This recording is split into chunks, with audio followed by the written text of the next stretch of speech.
Para los que no me conocen, me llamo Susana y al hablar de depresión, abrí la puerta para hablar de salud mental. Y hoy, con el apoyo de Archive Experts, una empresa líder en transformación empresarial, queremos transformar la idea que se tiene de la salud mental, para así transformar vidas, quizás la tuya o la de alguien que amas.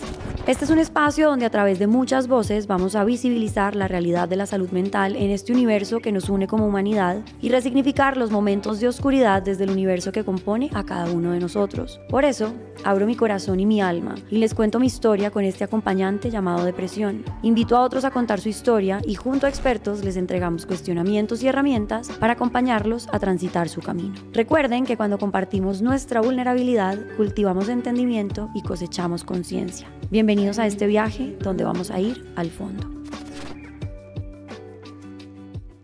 Importante, este podcast tiene fines informativos y de divulgación. La información aquí presentada no sustituye en ningún caso una consulta, evaluación o tratamiento psicológico o psiquiátrico profesional.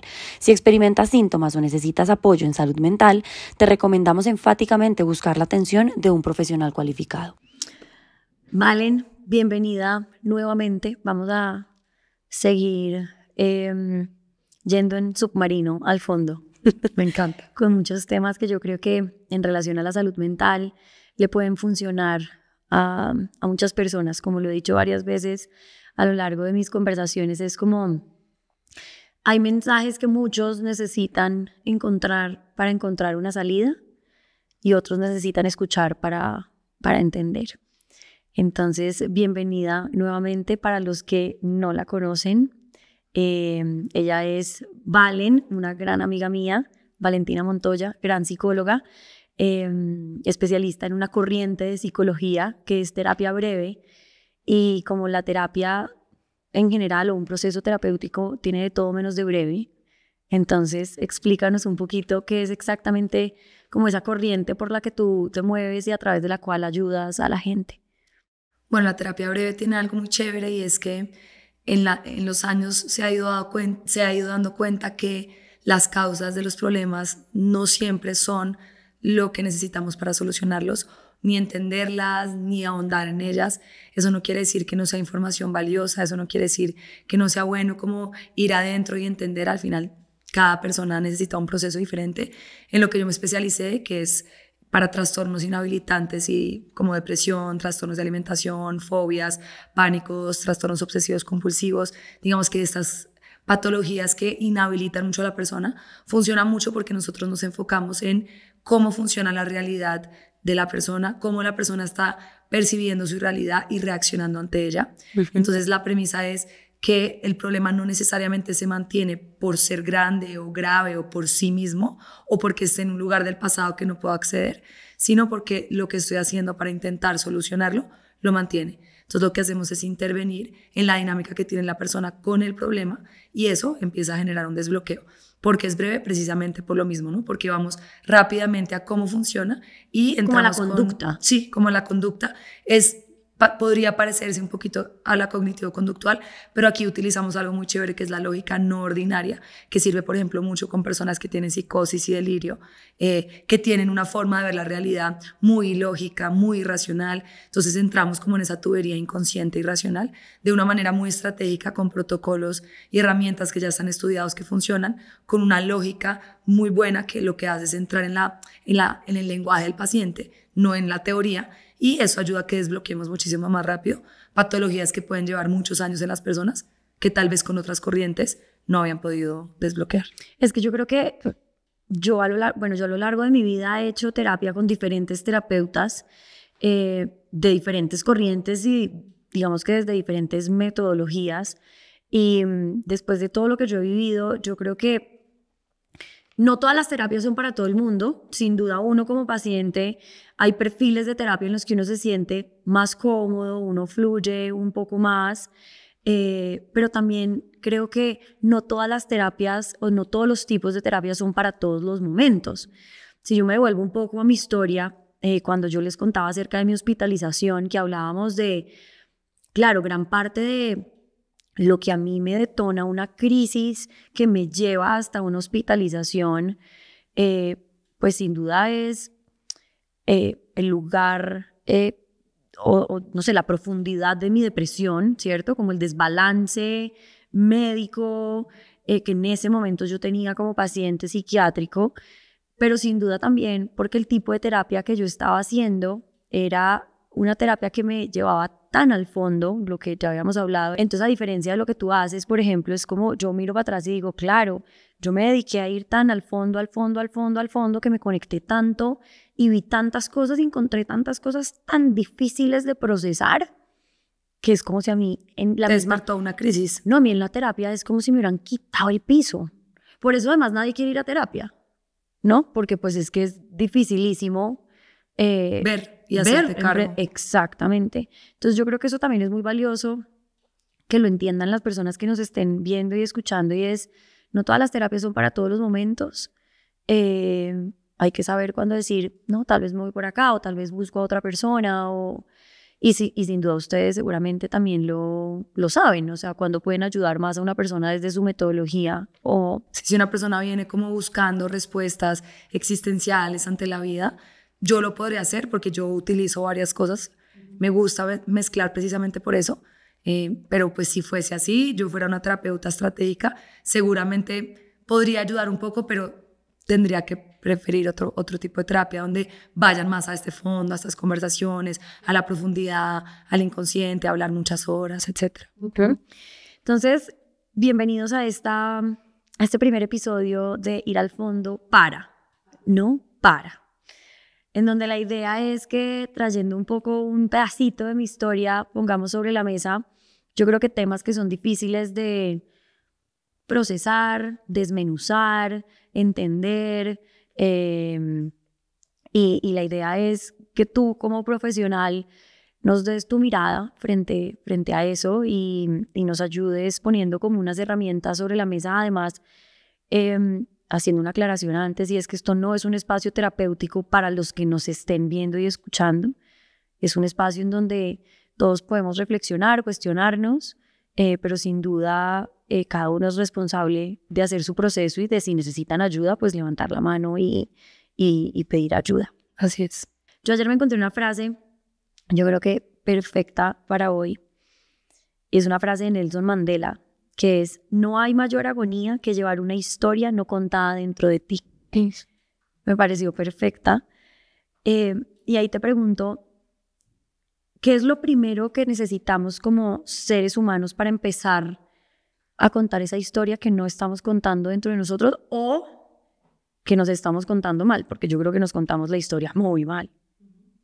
Bueno, yo diría que lo primero es tener perspectiva, y lo que primero nos va a permitir eso es entrar en un espacio de no juicio, un espacio de compasión, en un espacio de aprendizaje donde todavía no voy a encontrar respuestas ni ya soluciones, sino simplemente como un modo de observación desde afuera, mi historia, lo que me he contado, sin esa pelea de ya quiero saber, o sin esa necesidad de identificarme con algo, sino como desde un lugar de compasión, de perspectiva, casi que como si estuvieras escuchando a una persona que amas demasiado, que quieres demasiado. Es como, los invito a, si empiezan a reflexionar en sus historias, es pregúntense cómo escucharían a un hijo o a un amigo o a un papá si les fuera a contar una historia, y desde ahí empezar a tratarse para no estar adentro, ¿no? Desde ya con el juicio y con el ataque que generalmente tenemos hacia nosotros mismos. Ok, entonces bueno, ahí está la primera invitación.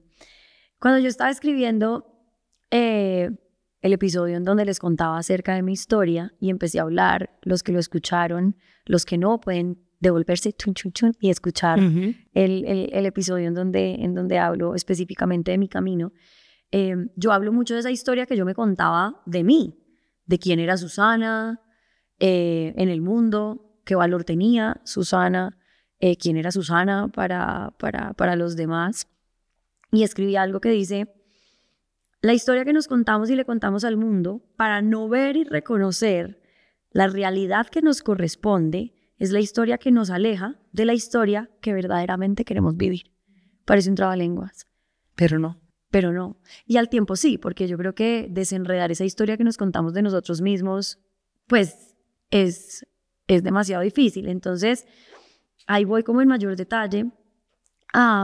Yo creo que transcurría el 2023 Y desde que me diagnosticaron de depresión, yo dije, perfecto, estoy medicada, esto me va a ayudar, pero el trabajo lo voy a hacer yo, ¿cierto? Entonces, busqué una psicóloga que me recomendaron. Yo ya había tenido terapeutas en Bogotá, pero yo sentía que necesitaba a alguien que no me conociera. Yo sentía que quería contarle el cuento a alguien que por primera vez me viera sentarse como en su consultorio. Entonces, pues imagínate contar 31 años, pues en una hora, esto se van varias horas, ¿no? En la primera consulta uno ni termina.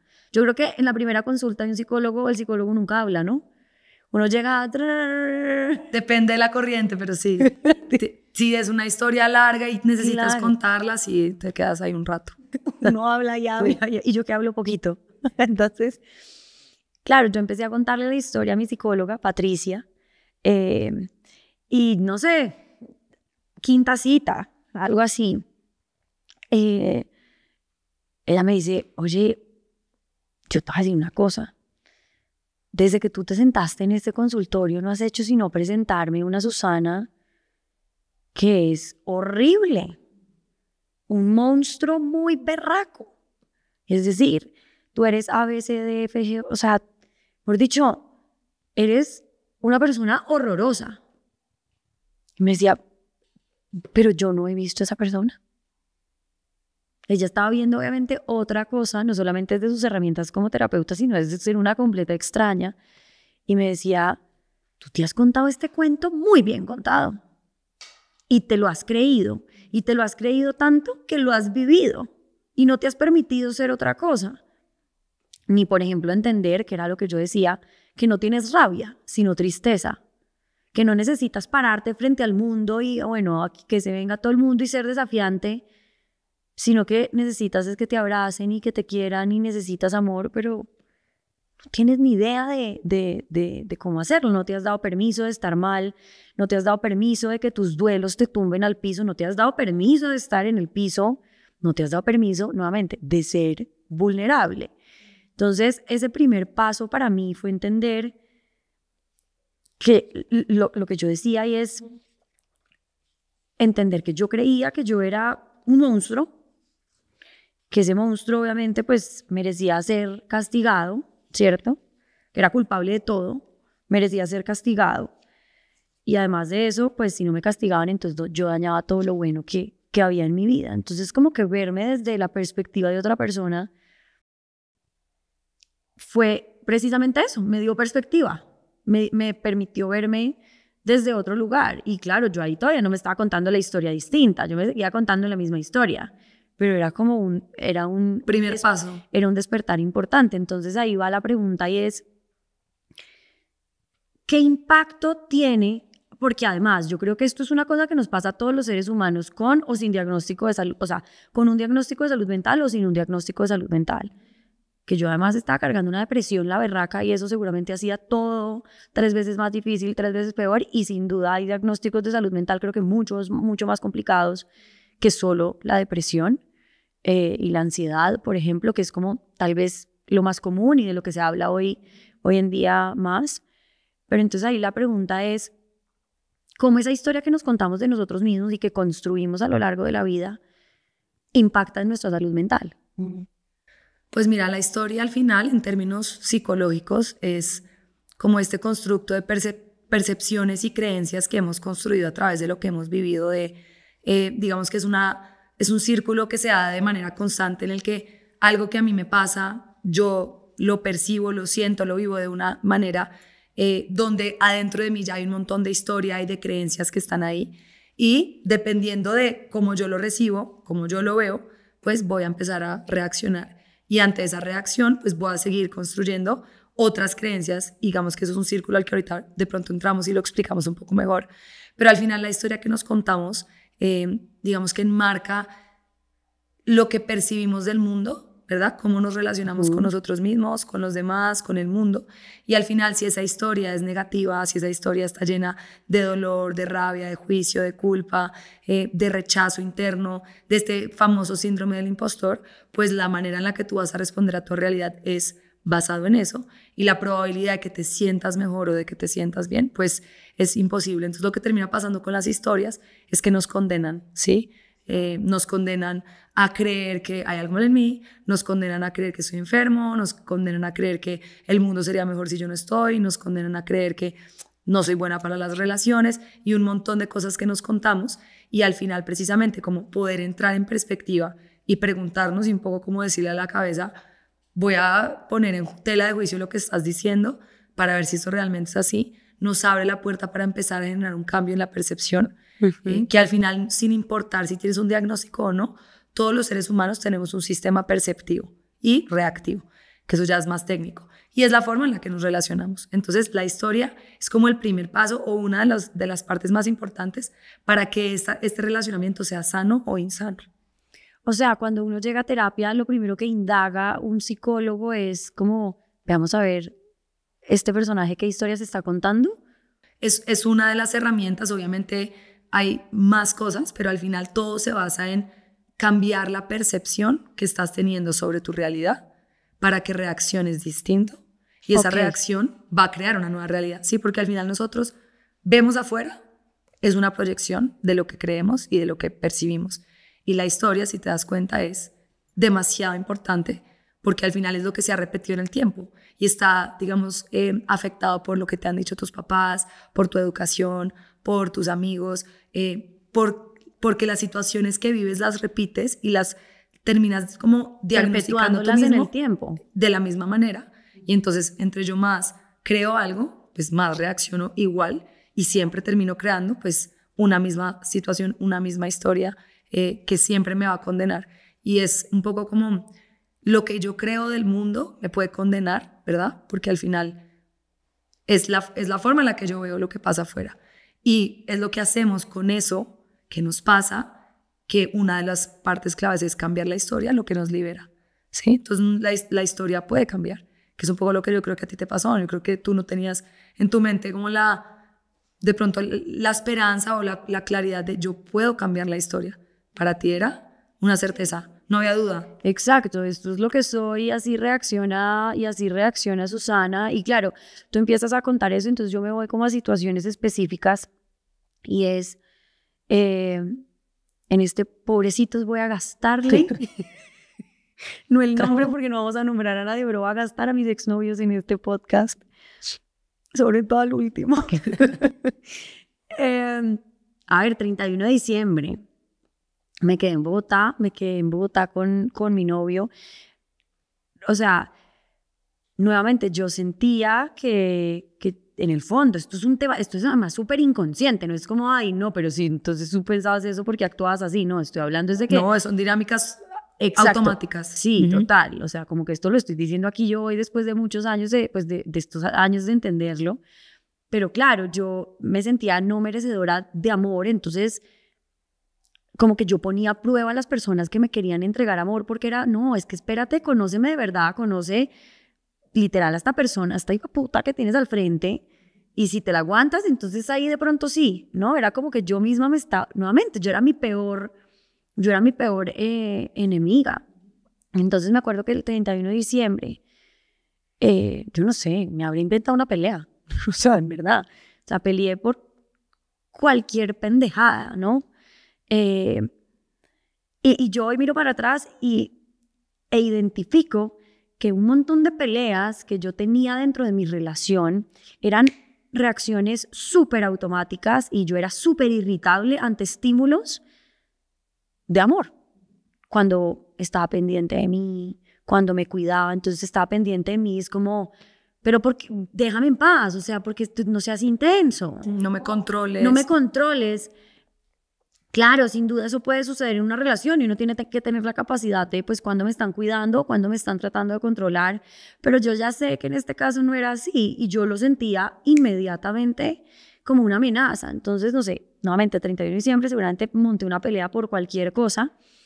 Y si tú me preguntas, lo único que yo quería ese 31 de diciembre era pues pasarla bien. Y yo peleé por algo y mi novio a lo largo de ese día como que me buscó, pues para precisamente nada era tan trascendental como para dañarse esa fecha. Y yo me acuerdo yo estar en mi cama y me acuerdo es que era una cosa más fuerte que yo adentro. Como yo sé que yo quiero contestarle el teléfono y dejar de pelear. Yo sé que yo quiero estar allá donde él está. Yo sé que yo quiero abrazarlo en el año nuevo. Pero algo más grande que yo me hacía sentarme en el conflicto y en sabotear eso. Es como... El conflicto era tu lugar seguro. Exacto, y era como me había creído la historia de que esa era yo. Claro. Y al final, si te das cuenta, lo dice en tu historia, tú creciste pensando que tenías que ser fuerte, seguramente porque habías sufrido, habías sentido dolor. Entonces empezaste a crear una identidad que te protegía, ¿sí? O sea, al final, si tú te das cuenta, la Susana conflictiva, brava, respondona, bueno, todo lo que hemos hablado, era simplemente un escudo, una protección, porque para ti era demasiado difícil percibir el cariño, la ayuda, el acercamiento como algo seguro, sino que siempre estabas en riesgo de sufrir. Por ende, me tengo que proteger, tengo que atacar, porque todo lo que venga afuera puede ser un ataque, ¿verdad? Entonces yo siempre tengo que reaccionar. Entonces si tú te contaste la historia toda tu vida de si yo no estoy en esta postura fuerte, voy a sufrir. Y además que también frente a mí había otro componente y es como yo sentía que yo era culpable de todo lo malo que pasaba. Entonces, cuando había un conflicto alrededor mío, yo inconscientemente siempre me culpaba. Y aunque el entorno no me estuviera culpando, yo respondía con un ataque porque es como, hay un conflicto, es culpa mía, entonces yo tengo que atacar porque a mí me están atacando. Entonces yo todo me lo tomaba personal, absolutamente todo. Entonces, pues, claro, sin duda alrededor mío había un montón de conflicto. Y nuevamente, cuando a mí mi psicóloga me sienta y me dice, yo creo que esta es la perspectiva que podemos tener de tu historia, pues a mí eso me permitió, ¿sabes qué? Como darle espacio a que otra Susana pudiera existir. Y ahí ahí creo que empecé a tener un diálogo más compasivo conmigo y empecé poquito a poquito a perdonarme no haber pasado el 31 de diciembre con mi novio, el perdonarme haber seguramente causado dolor y haberme causado dolor en muchas situaciones de la vida, básicamente. Y si te das cuenta, es en el momento que te das cuenta que te estás contando la historia incorrecta, le abres el espacio a algo nuevo. Y yo por eso creo que no podemos sentirnos culpables de que ya hemos repetido esto durante años, porque es automático, es natural, es orgánico, así funciona. A eso le llamamos en terapia digamos, son desequilibrios, en verdad, pero son disfuncionalidades que tienes, pero que se vuelven tan constantes que ya hay un equilibrio. Entonces, claro, en verdad es un equilibrio disfuncional. Entonces, la probabilidad de que tú logres darte cuenta que lo que estás haciendo está mal, cuando estás en piloto automático es muy difícil. Y por eso es que es tan sanador que te haya pasado esto que te pasó para que tú pararas y dieras como... ¿Tú crees que en general las personas, o la mayoría de las personas, van en piloto automático por la vida? Creo que hoy en día estamos en una ola de conciencia y sí considero que estamos un poco como culturalmente más guiados hacia parar, revisar, ¿no? Como que las generaciones de nuestros papás, por ejemplo, era hágale, levántese y sáquelo adelante y mire a ver y no puede sufrir y no pare, no sienta.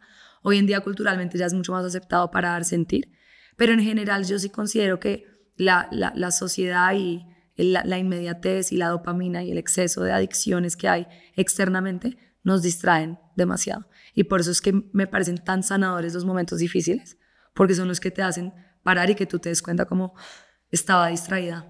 Pero sí, pero ¿qué tiene que hacer una persona para que ese momento difícil sí sea sanador? Porque yo creo que todo el mundo pasa por momentos difíciles y yo creo que sin duda hay personas que pasan de largo. Sí, pues al final es, digamos que hacerte cargo, y para hacerte cargo pues o tienes que pedir ayuda o tienes que hacer un pare, y creo que el primer paso es cuestionarme, ¿sí? Ya sea cuestionarme lo que estoy haciendo, cuestionarme lo que estoy viviendo, cuestionarme lo que estoy sintiendo, y pues en lo que estamos hablando hoy es hacer ese pare para cuestionarme qué he venido haciendo todo este tiempo, que al final tú lo dijiste alguna vez, tú te diste cuenta que lo que a ti te había llevado al fondo en gran medida eras tú misma, ¿no? Entonces darse cuenta de eso es qué tengo que hacer para ahora ser mi coterapeuta, ¿no? Mi terapeuta personal y ayudarme precisamente a no seguir repitiendo esto. Y tú lo dijiste hace un segundo y es como hoy en día hay una conversación más activa sobre terapia, sanar. ¿Crees que de repente también por momentos estemos yéndonos al otro lado? O sea, como como cuando se habla del positivismo tóxico, entonces hay, no sé, un concepto que hable de romantizar de pronto demasiado la sanación, como hay que sanar y sanar y sanar y sanar y sanar y sanar. Es como hasta qué punto sí hay que entender esa historia, hay que sanarla, pero cuando hay también que, como entre comillas, parar de sanar y disfrutar lo que ya resolviste. Que un poco a mí eso me pasó después de la hospitalización, cuando ya me empecé a sentir bien. Y acá lo confieso, yo hice un pare en la terapia. Cuando yo ya logré sentir como un poco más estable mi vida y todo, y dije, uff, no, ya no quiero ver más. O sea, por el momento stand-by. O sea, como que entonces también hasta qué punto vale la pena cuestionarnos esa historia de nosotros mismos, hasta qué punto hasta qué punto tenemos que tenemos que llegar bueno, voy a ir a sanar, voy a ir a revisar esta historia, pues porque es que si no nos podemos quedar ahí toda la vida. Y fue lo que yo le dije a mi psicóloga en ese momento. Yo le dije, no, para el fondo podemos seguir yendo. Las respuestas, todas las respuestas sobre mis traumas, heridas y comportamientos, podemos seguir indagando. Es como, en este momento yo ya no quiero indagar. Y además porque indagar en exceso te estaba patologizando y estaba haciendo que tu presente fuera demasiado insostenible, o sea, tú no lo podías sostener. Y yo te daría una respuesta muy sencilla y es revisar los resultados de tu día a día, ¿sí? O sea, y los resultados es cómo me siento, cómo estoy actuando, cómo me estoy relacionando con los demás, cómo está mi vida personal, laboral, mis relaciones, ¿sí? Y eso es como una radiografía de si lo que estás haciendo está funcionando, te está estancando.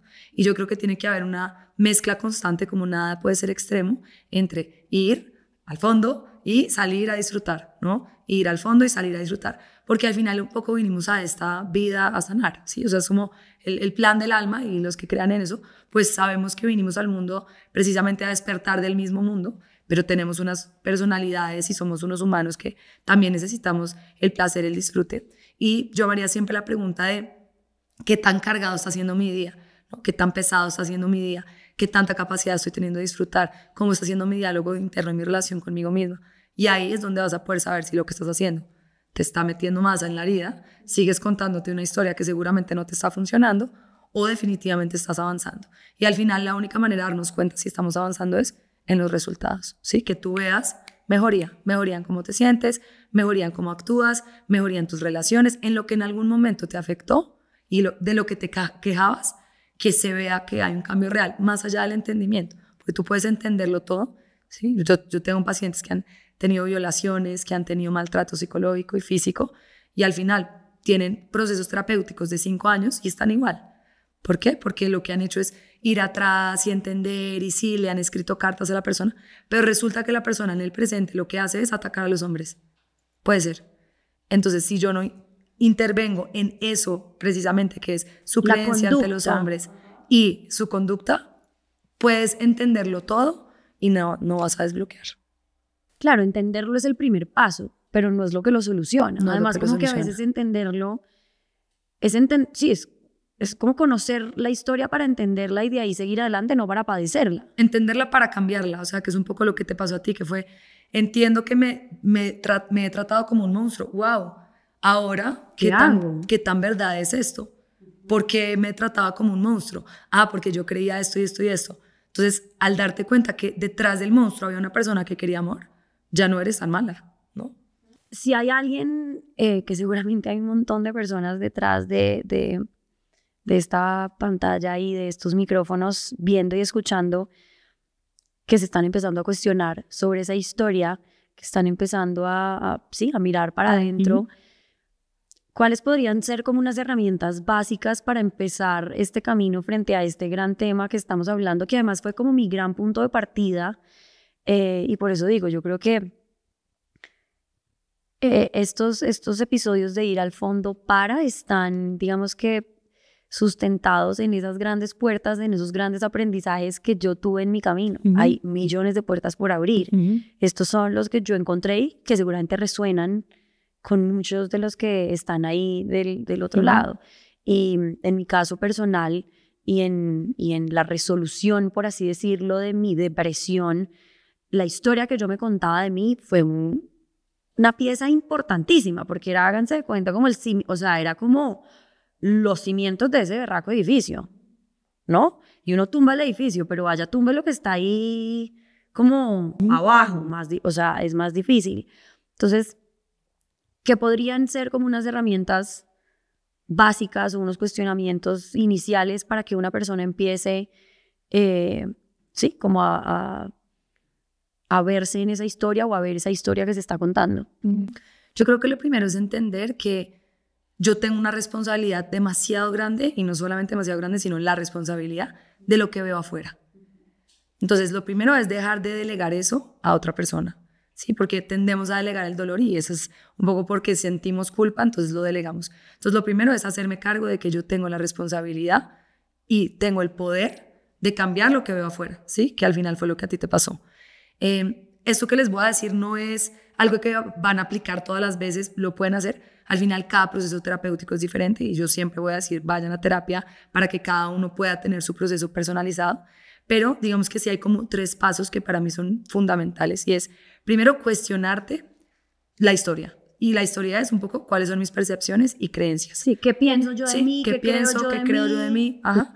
Ante el problema, ¿no? No es como vamos a ver la vida en general, no, sino como ante el problema. Y hagámoslo en ejemplo que creo que es más fácil, y es, ¿cuál creencia sostenía en ti el ataque? ¿Qué creías? Yo creía que yo era culpable de todo. Y al ser culpable de todo, pues me lo tomaba personal, o sea, exacto, yo era culpable de todo lo malo que pasaba. Entonces, cualquier situación, yo me la tomaba personal y, me sentía culpable, me lo tomaba personal y atacaba, porque era mi única manera de defenderme.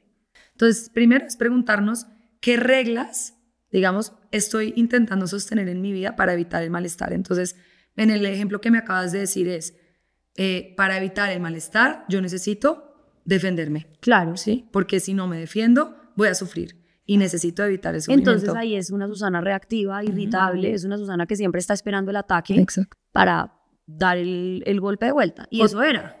Otro ejemplo es, por ejemplo, si yo creo que las relaciones tienen que ser perfectas, esa es mi creencia, mi percepción ante las relaciones, ante cualquier mínimo error o ante cualquier mínima incomodidad, yo ya voy a salir corriendo porque voy a decir, esto no está yendo acorde a lo que yo creo que me va a dar seguridad, por ende, salgo corriendo. Entonces, el primer paso es preguntarnos eso, hacernos como preguntas frente al problema, qué es lo que yo creo, qué es lo que estoy intentando sostener, qué es lo que estoy intentando evitar desde mi creencia y desde mi percepción. El segundo paso es darnos cuenta que eso que yo creo, ¿verdad? Cuando actúo ante esa regla, eso me genera una reacción, que en tu caso sería la reacción de sentirme más culpable, más ansiosa, con más necesidad de ataque, más rabia hacia el otro, ¿sí? ¿Cuál creerías que es como tu reacción más grande? Yo creo que hay un ejemplo, y a ver, yo creo que a lo largo de mi vida yo no solamente tuve conflictos en mis relaciones que las he mencionado, digamos, sentimentales o familiares, o sea, es decir, puedo recordar conflictos con mis hermanos, con mi mamá, sino por ejemplo en el trabajo. Yo también digo, en el trabajo hubo muchas cosas que me tomé personales, hubo muchas oportunidades que no aproveché tal vez como debía aprovechar. ¿Por qué? Precisamente por sentir que todo era un ataque, por sentir que al final creo que también era hasta egocéntrico, porque es como que sientes que todo es un ataque, al final sientes que todo eres el centro de atención. Sí, es como no. Yo tuve un trabajo en donde yo era presentadora de backstage de un proyecto muy grande y muy importante con unos compañeros de trabajo soñados, y yo me di muy mala vida en ese proyecto. ¿Por qué? Porque yo no era protagonista, porque yo no estaba allá afuera en el set, ¿no? Y entonces, de repente, por ejemplo, se grababan los programas y pues uno en televisión aprende a esperar, literalmente. Uno en una grabación aprende a esperar. Y ponle pues que yo estaba así esperando, y obviamente pues toda la magia, por así decirlo, pues sucedía en un 99% allá afuera, y pues es decir, mi trabajo era ese, el de recibir pues como los personajes en el backstage. Y de repente un día, no, Susi, fuera del aire, pues no ocupo el backstage. Y a mí me dio una ira.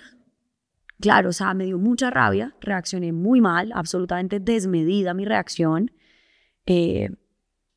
Dentro del set se notó mi molestia de una manera absolutamente inmadura. Hoy miro para atrás y digo, bueno, pero ya está, o sea, son errores.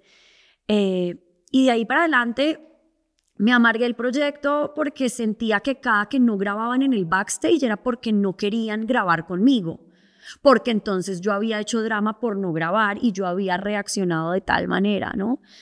Y al final era tan sencillo como que así era el programa y así funcionaba. No era y personal. Sí, no era personal, era la dinámica del programa. Y además de eso yo había aceptado que ese era mi trabajo. Y en vez de ver el valor en esos espacios que estaban, en los que de repente sí grababan en el backstage, yo me dediqué a hacerme chiquita y a tomarme eso, que era un tema laboral, como una cosa absolutamente personal. Entonces, vemos que ahí está el ejemplo. Es decir, yo tomé todo, o sea, yo me tomé todo personal, ataqué porque sentía que me tenía que defender, pero entonces al atacar luego... corroboras que hay algo mal en ti, claro, que eres culpable, como que estoy siendo dramática, ¿será que sí? Pero entonces, ¿qué estarán pensando? Entonces, claro, entonces me sentía más culpable, entonces yo ya iba más prevenida, entonces me tomaba todo más personal y esto es un círculo vicioso. Es una bola de nieve. Y mira que en ese ejemplo es perfecto, es decir, tu reacción, entonces en ese caso es, ¿verdad? Ataco, y el ataque, así no lo creamos, mantiene la creencia de que el mundo está en contra mío, ¿sí?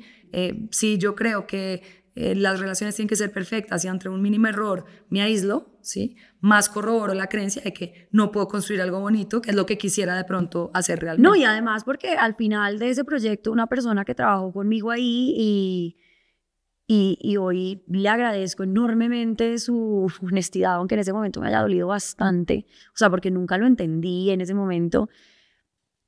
Y esa persona me dijo, es que tú no te das cuenta que al final sí terminaste aislada del equipo, pero no porque fuera personal, sino porque trabajar contigo fue enormemente difícil. Porque al final nadie pues se aguantaba eso y se quería aguantar eso y tenía absolutamente toda la razón.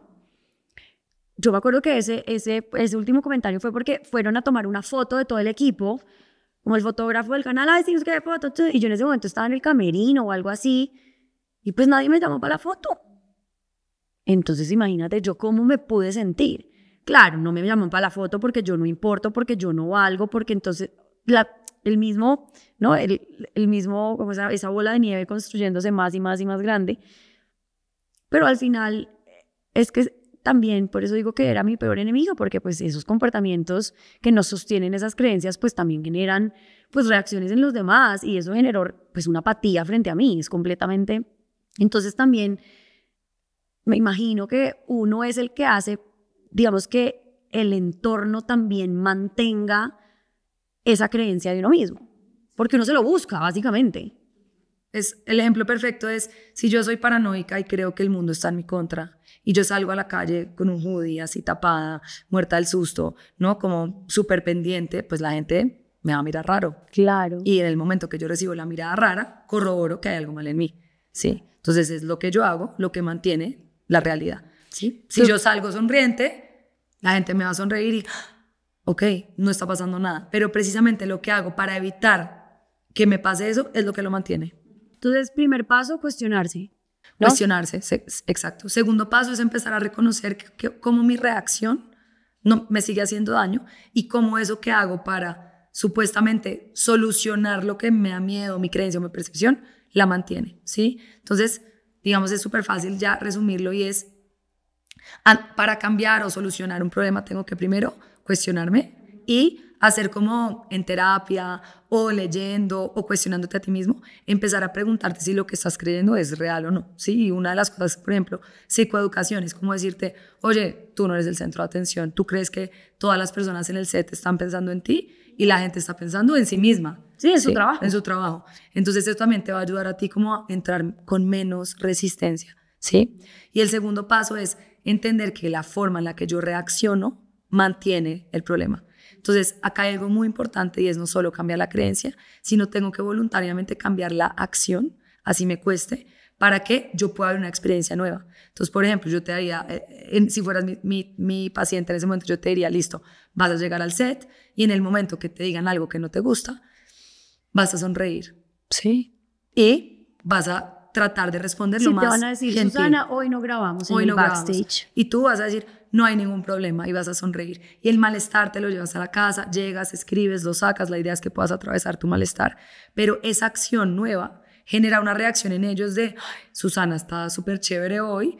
Es más, ¿sabes qué? Mejor si grabemos". Y tú, wow, ¿qué pasó? ¿No? Entonces, lo que tú hiciste, esa pequeña acción, genera una nueva reacción que hace que tu creencia cambie. ¿Sí? Ya. Entonces, es literalmente romper el círculo vicioso, tanto en lo que creo, por eso es importante cuestionarse, pero también preguntarme qué estoy haciendo para intentar solucionar, qué puede estar manteniendo el problema, y empezar a hacer pequeñas O sea, ese acciones tercer distintas. paso es esas acciones pequeñas. Esas acciones que pueden pequeñas. Entonces, primer paso, cuestionarme las creencias. Segundo paso, revisar mis reacciones, preguntarme si eso me está haciendo bien y preguntarme si esas reacciones me están sirviendo o no. ¿Sí? ¿Cómo estoy alimentando el problema? Tercer paso, ¿cuál sería una acción nueva que podría construir una nueva realidad? ¿Sí? Que poco a poco me va a generar una nueva percepción, por ende una nueva creencia. Y ahí se desbloquea literalmente el círculo vicioso. Gracias. Entonces, esa sería Ese sería es resumido, sencillo, como súper muchos años fácil. de psicoterapia, de entrenamiento, de maestría, de muchos diplomados. Ahí lo resumimos. Facilísimo. Ahora vayan y lo aplican. Yo le agregaría un cuarto paso y es busquen el espacio terapéutico que les permita empezar el trabajo que necesitan. Esto no es un espacio terapéutico, este es un espacio de reflexión, de cuestionamiento. Gracias por entregarnos pues parte de lo que tú eres, de obviamente lo que sabes hacer, también de tu esencia como terapeuta, y gracias por ir al fondo con nosotros. No sé si te quieras... No, gracias a ustedes. Les pediría que hagan su proceso terapéutico acordándonos que distorsionamos la realidad constantemente y solo una segunda persona puede ayudarnos a salir de ahí y precisamente darnos estas herramientas de forma más fácil, que a veces de pronto en primera persona me pueden confundir. Gracias. Gracias a ti.